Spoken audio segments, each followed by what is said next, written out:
I'll never forget that Christmas Eve. The snow outside was falling like a never-ending curtain. The air was sharp enough to cut through skin. And inside my own house, the place that was supposed to feel like home, I was treated like a stranger. My name is Rachel, and I'm the middle child of 3. My older brother, Chris, was always the golden boy. Straight A's, star athlete, the one who never seemed to make a mistake. My younger sister, Emily, was the baby of the family, spoiled rotten since the day she was born. And then there was me. I wasn't a troublemaker, but to my family I was invisible. Or worse, I was the convenient scapegoat whenever things went wrong. That night, we were all gathered in the living room. The smell of cinnamon cookies filled the air, Christmas carols played softly, and the tree sparkled with ornaments collected over decades. It should have been perfect. But my family had a way of turning even the most beautiful night into a battlefield. "Rachel," my mom snapped, her voice cutting through the chatter. "Did you really forget to bring the extra chairs from the garage again?" "We don't have enough for everyone now," I froze. I had reminded her earlier in the day that I had work until late afternoon and didn't have time to pick them up. But in my family, excuses didn't matter. Chris smirked from across the room, Emily giggled into her phone, and Dad sighed like I was the biggest disappointment in the world. "I told you, Mom," I said quietly. "I couldn't do it today. I was working a double shift." "Oh, please," Chris said, rolling his eyes. "Working at a coffee shop isn't exactly rocket science. You could have found 10 minutes. The room filled with laughter, my family's laughter. At me, I clenched my fists but stayed silent. That's how it always went. If I fought back, I was too sensitive or causing drama. If I stayed quiet, I was weak. Either way, I couldn't win. By dinner time, things got worse. My mom, clearly annoyed with me, served everyone at the table first. When she finally got to me, there was barely anything left of the mashed potatoes or ham. "Sorry, Rachel," she said flatly, not even looking at me. "You should have sat down faster." I looked around the table. Everyone else had their plates piled high, laughing, drinking wine, enjoying themselves. My stomach churned, not just from hunger but from humiliation. And then came the final blow. "Rachel," Dad said, leaning back in his chair, "since you can't seem to do anything right tonight, why don't you make yourself useful and sleep in the garage? We need the guest room for Aunt Linda." The room went silent. I blinked, thinking maybe I misheard him. "What?" I asked softly. "You heard me," Dad said, his voice firm. "The garage? There's a couch out there." "It's not that bad," Emily giggled again. "Oh my God, Rachel, that's so embarrassing," Chris smirked. "Well, at least she won't snore and keep us up," everyone laughed. Everyone but me. I felt my throat tighten as I stood up from the table. No one stopped me. No one cared. I walked to the garage carrying only the thin blanket I had in my room. The second I opened the door, a wave of freezing air smacked me in the face.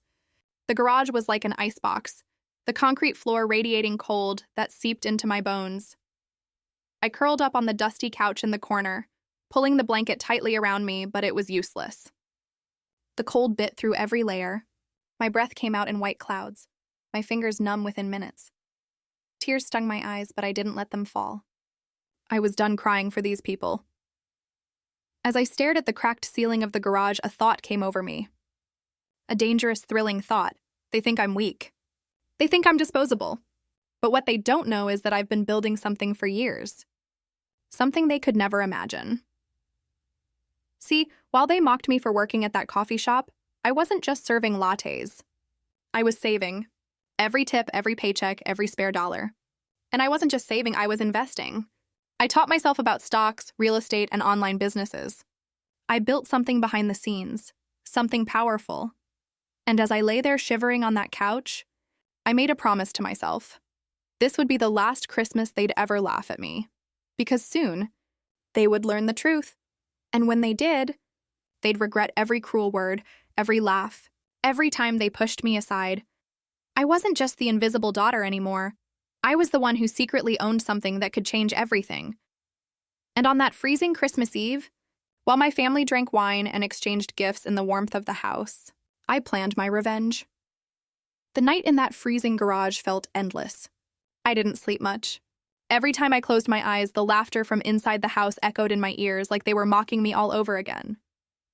I thought about all the Christmases before this one, how I was always the afterthought, the one cleaning up wrapping paper, the one forgotten when it came to gifts, the one blamed when things went wrong, But this Christmas was going to be different. By morning, I had a plan. When I walked back into the house the next day, my hair messy, my face pale from the cold, everyone glanced at me like I was some stray animal. Chris smirked. Emily whispered something behind her phone screen, probably texting her friends about how pathetic her sister was.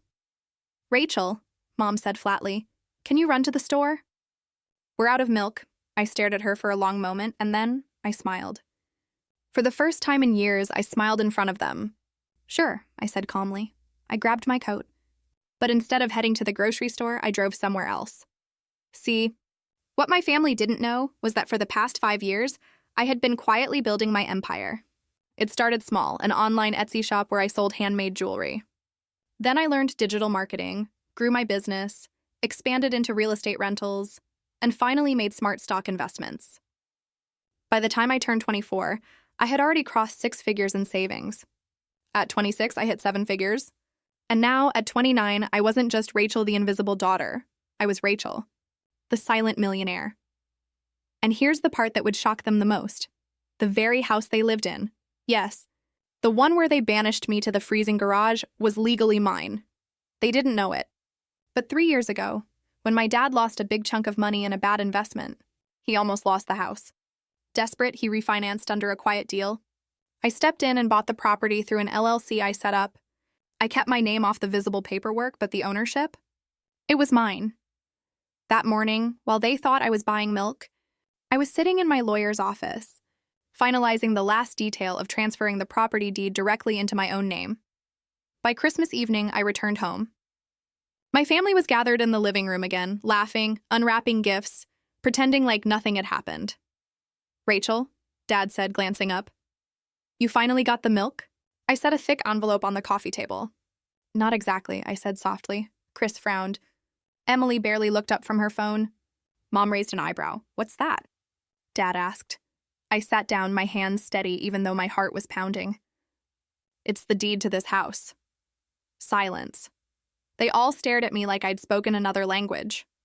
"I own it," I said, my voice sharp but calm. "Every wall, every room, every brick. This house doesn't belong to you anymore.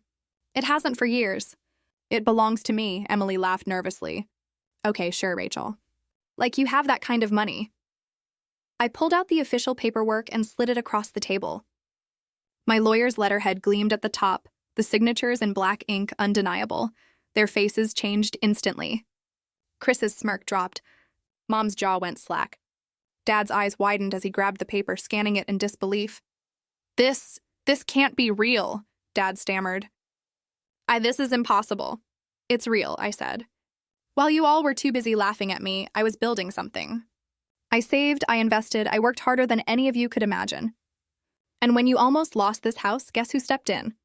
"Me," Mom shook her head. No, you're lying." "Check the county records," I said coldly. "It's all there."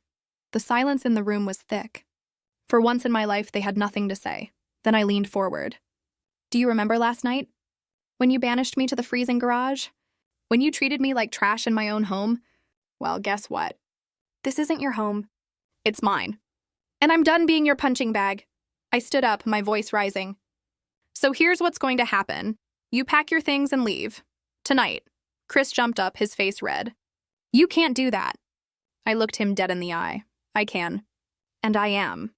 Emily's phone slipped from her hand as tears filled her eyes. "Rachel, you wouldn't—" I cut her off. "Oh, I would. I already called the sheriff's office.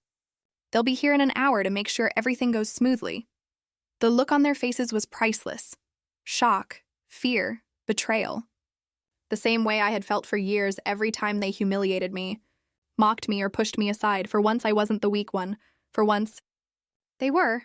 As I stood there watching them scramble, I felt something I'd never felt before. Power.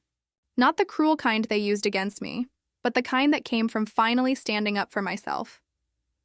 And as the snow fell outside and Christmas lights twinkled in the windows, I realized this was the best gift I could have ever given myself. The gift of freedom. The gift of revenge. And from that night on, I was no longer the invisible daughter. I was the woman who owned it all.